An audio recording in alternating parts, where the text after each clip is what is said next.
This video is sponsored by Surfshark VPN. With rain potentially falling this weekend on Saturday for quali, we could see drivers spin, crash, and surf across the racetrack like what happened to Isaac Hadjar last time out in Silverstone. But you know what would suck while you were watching peak F1? You getting viruses on your device, or maybe for some of you, being totally blocked out of watching the race due to your country's restrictions. Well, if you don't want to be affected by inconveniences like that, then let me tell you about my friends at Surfshark VPN. Surfshark not only allows you to encrypt your data leading to higher online privacy, but it will also allow you to change your location virtually, meaning if your region locked out of, let's say, F1 TV, simply change your location to a country that does support it, and then boom, you now have access to it and can watch the races reliably. And of course, this works with other services like Netflix, Disney Plus, HBO Max, literally all of them. And don't worry, I also know a lot of you have friends and family who suffer the same as you, so why not share the same benefits with them thanks to Surfshark allowing unlimited devices to be logged on. And let's say you do get Surfshark but aren't pleased with it. No worries, they have a 30-day money-back guarantee which will allow you to get refunded in full should you be dissatisfied. So if you're looking to bolster your online security and or get access to things that are region locked in your country,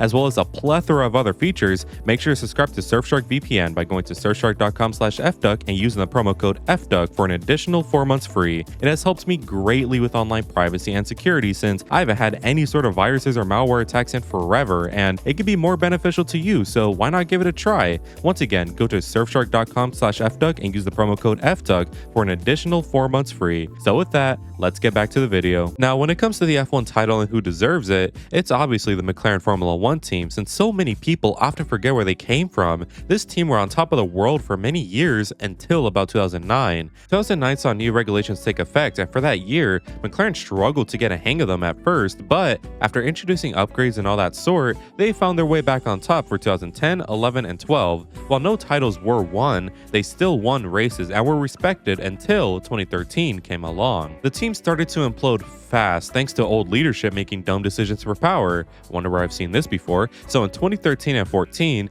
this team became midfield runners before fully becoming back markers for 2015, 16, and 17. If it weren't for Alonso and Jensen, who knows how bad they would have done in the standings truly, but a shift did start in 2018. After Zach Brown joined as CEO and started shuffling up the team and making better decisions, they saw a slight resurgence before fully coming back to the midfield from 2019 to 2021, with 2021 being a particularly really great year for them. They did drop back a bit in 2022, which led to another reshuffling of management, and in 2023, my word, did it pay off. McLaren started 2023 as comfortably the worst team on the grid, but by season's end, somehow these guys were equal or exceeding Ferrari and pushing Max for some wins even. Of course, by pushing Max for wins in 2023, I mean they finished like 8 seconds behind and not 16, but it was real promising still, and everyone was now expecting them to fight hard for 2024, especially with their two brilliant drivers. Lando Norris at the end of 2023 was seen as an inevitable champion who was insanely good,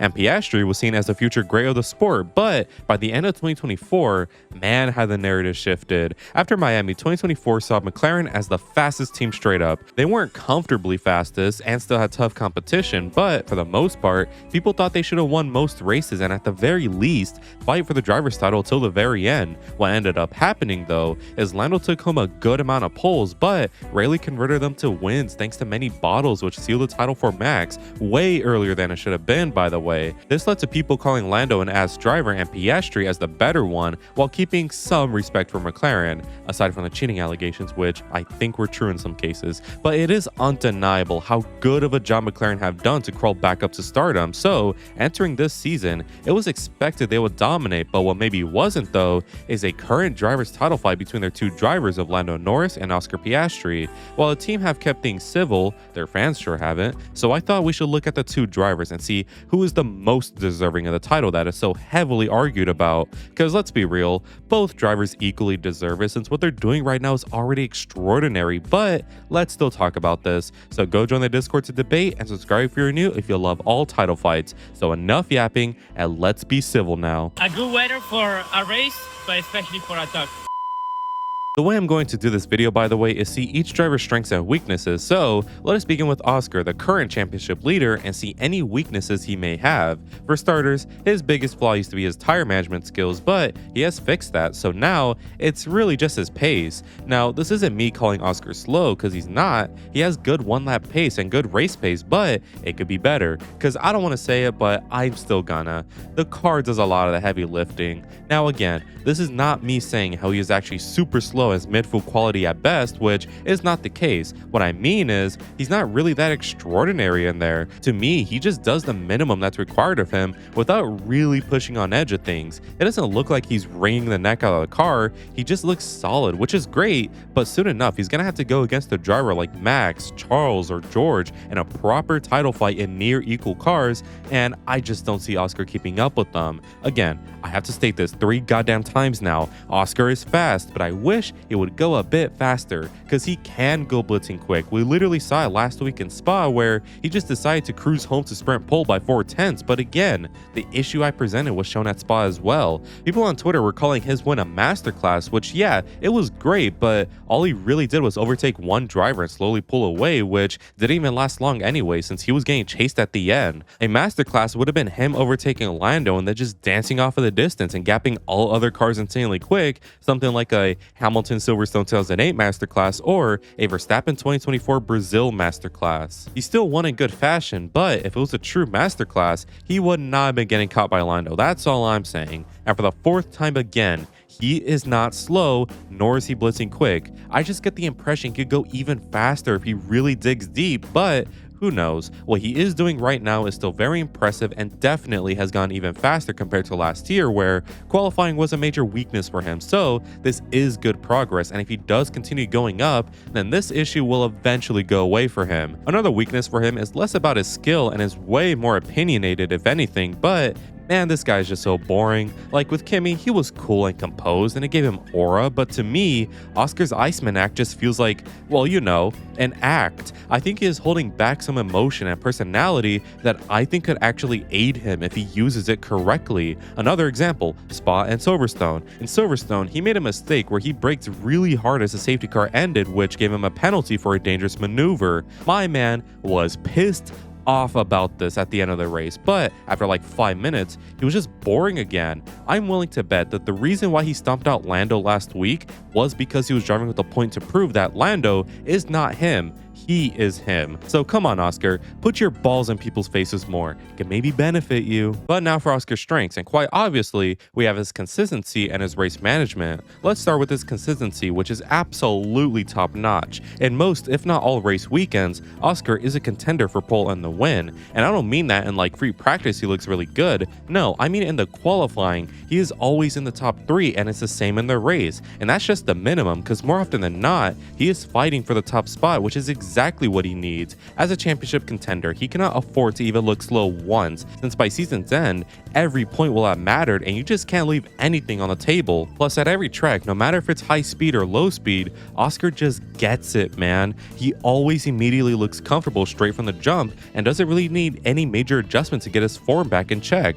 Now, one could see this as the car is just that good and balanced, which is true, but Oscar clearly gets him more than Lando, where Lando has weekends like in Jeddah where you just can't do a thing. Oscar was comfortable and ready to go. The only weekend where Oscar really struggled was in Monaco, but even then, he still finished P3 compared to Lando in a week like Jeddah. And the other major strength that Oscar has this year is his race management. Something he was pretty awful at in 2023 and mid at in 2024 is now one of his major strengths in 2025, and that's fantastic to see. His tire management has especially gotten much better since, while again, he can say that the McLaren car is that good, but last year was the exact same. Last year's car also had low tire wear, but yet Piastri was burning through his rubber faster than a cheating husband, which he has basically fixed this year. Oscar is able to extend and be as good as Lando, if not better in that department, and it's just great to see that when new drivers are given time to get better, they get better. Try telling that to Alpine or Red Bull. Another strength of Oscar though is his racecraft, since this man is just too smooth with it. One of my favorite ways of overtaking are the risky but calm overtakes, and Oscar loves pulling that shit off. One of my favorite overtakes of the year so far was done by Oscar in Jeddah, where on the squiggly straight leading to the high-speed chicane towards the end of the lap, the normal and reasonable move would to be tuck in behind and overtake at the final hairpin or the start-finish straight, but Oscar was like, I ain't got time for that, and overtook Lewis heading into the chicane despite having to go into two different directions in a couple of seconds. That was clean as hell. Also in Spa, he nearly rear-ended Lando at the Kemmel straight before snatching his chain at the chicane. Of course, there are many other moments in past years, most notably Italy last year where he bitched Lando so hard it probably killed his title hopes, and this just shows that Oscar is a fantastic overtaker and isn't afraid of taking risk, which is something I feel like he's always been good at. But enough about Oscar, it's Lando's time to shine, or I guess cry, since let us discuss Lando's weaknesses. For starters, to no one's surprise, pressure. From the way this guy talks after Friday, you already know if he is winning or not. The moment this man's back is pushed up against some wall, no matter how big or small it is, you know he will fumble. Is qualifying looking tight? Ooh, there's a lockup. Is the race looking spicy? Ooh, there's him going off. Not to mention the race starts, man. He has gotten better at that, especially in the second phase, but again, it could be better. Lando clearly needs to learn to just take it easy and remember that he is goated so he can stop falling under so much pressure. It even happens too when he should be the one applying pressure, because again, last week in Spa at the final laps, he was pushing Oscar to the end, and while I don't think he could have won, he shouldn't have locked up still, since who knows if he got closer and closer and Oscar was the one to make a mistake. He just cannot afford to keep bottling under pressure, since that's just gonna cause him to be criticized heavily by the media and himself, because another big weakness he has is how tough he is on himself, and this one is sad because he needs help fast for this one. He clearly lets what people say about him get to him, which leads to anxiety from his part, which causes him to not have his head in the game. This is a problem that I wish was so easily fixable, but it's not, and he needs to take action now, so slowly but steadily he can get better, which has already taken effect, because compared to last year, he does seem more happier and more accepting of his imperfections and trying to iron them out in a healthy way. But he still has ways to go, which any progress is good progress, so there is that for him. The last major weakness I feel he has is his overtaking and racecraft ability. This guy either overtakes too safely or gets very desperate, leading to horrible and unreasonable lunges, as we saw in Canada, the dumbest shit ever. Plus, when it comes to him defending, what defending? This guy gets overtaken too easily. He needs to put up more of a fight when it comes to him defending, but at the same time, not succumbing to pressure and getting desperate. Because the thing with him is, this all goes back to pressure, since there were times in prior years, and even races this year, where he overtakes like a god, same with defending, but the moment he has even the slightest bit of pressure on him, he just crumbles instantly, which leads to his poor racecraft. Most of his race wins this season were done where he wasn't under any sort of pressure. You look at races like Silverstone, where he overtook Oscar in the pits after having served his penalty and just ran away with it, or Monaco, where it's Monaco, so don't crash. And even in Austria, Lando was alone for like 90% of it and was clearly holding back so he can make it to the end on his strategy. The only good straight up win to me was in Australia, where he handled pressure well from both his teammate and Max, so Lando needs to iron these things out soon, and given how he also struggles with adaptability from time to time, I have my doubts, unfortunately. However, despite everything I just said, Lando does have redeeming qualities, and man are they good. For starters, this man is ultra quick. He is undeniably the faster driver to Piastri, and when he is not bottling, Lando is almost always ahead of Oscar, and by a good margin as well. This also goes further than just the qualifying, since the races are the exact same. When Lando is actually being serious,